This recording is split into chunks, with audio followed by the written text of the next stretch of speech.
I am joined by Martin Blank. He's with the Coalition of Community Schools and the Institute of Educational Leadership, and Jose Munoz with ABC Community Schools Partnership in Bernalillo County. Thank you for joining us. A pleasure. Thank you. Marty, I want to start with you. What is a community school? A community school is a place where the community comes together to support the education of its children. Doesn't that happen all the time in schools? It doesn't. Okay.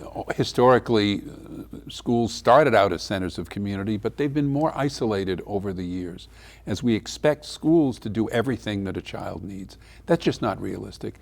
Families have an important role, health and social service agencies have an important role, higher education, tutors, business.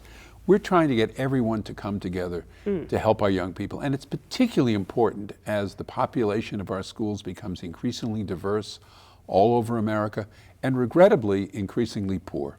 So you bring together all these partners and the school becomes the locus, basically. School for is all the those hub things. for the support that young people need to succeed and for the opportunities that they deserve. So is there one model? No, what's really important and what I think has been so special about what Jose and his local leadership have done is they've built the community schools in a way that is consistent with this idea that people support what they create.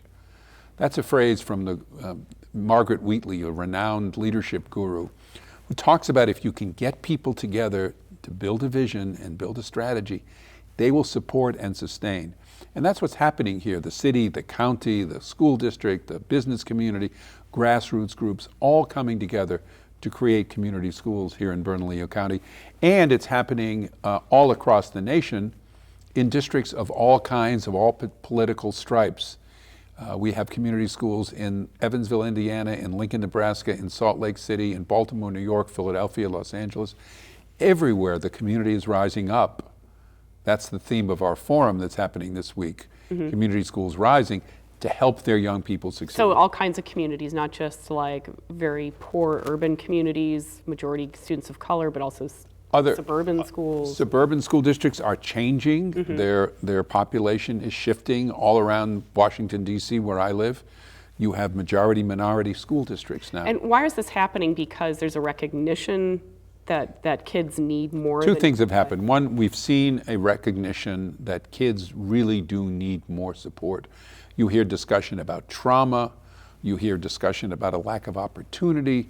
You hear discussion about kids needing more tutoring and more mentoring.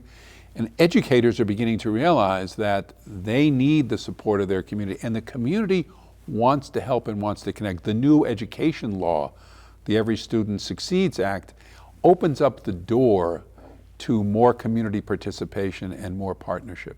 It moves away from this idea that all we see when we look at a young person is a kid who's going to take a test and how well they do on the test. Jose, talk about what's going on here in New Mexico with community schools. Sure. So in New Mexico, under that concept, we have a very diverse group of people living in New Mexico.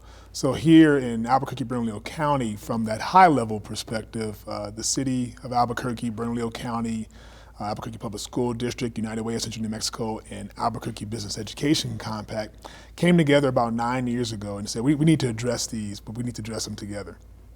And by doing that, they really began to share their resources, not just their finances, but also their infrastructures and their networks to really rally people at a very high level and to support community school development.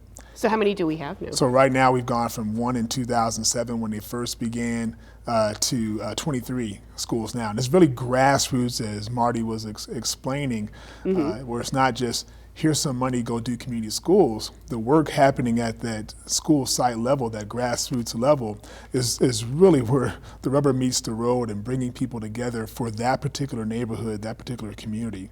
And so there's 23 community schools, meaning they have— That's just Bernalillo County. That's just Bernalillo County across the state now. So in Santa Fe, a partner organization, Communities in Schools, is really leading the charge in Santa Fe.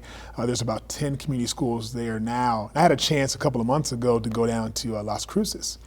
And Las Cruces now is Engaged New Mexico, has helped a number of partners similar to our body we have come together, and they're beginning some community school development. And we're starting to get some interest too in West Las Vegas and other parts of other cities, rural and urban. around the state. Are we seeing results from this kind of model? Are we getting higher educational achievement? Are kids, reading faster?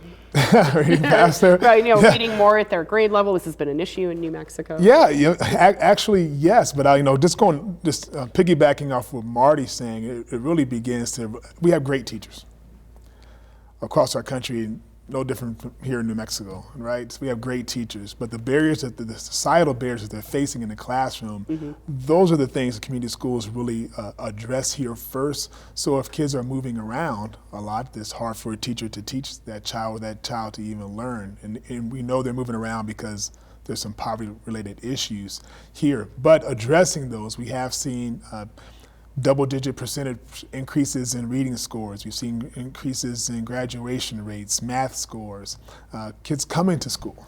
Oh, so truancy rates dropping. Truancy rates dropping. But we also seen by working with the families and not just having them come a one-time events throughout the school year, working with them, we've seen parents go back to college and get their certificates. We've seen parents move out of desperate situations of domestic violence. We've seen parents go from homelessness to homeowners.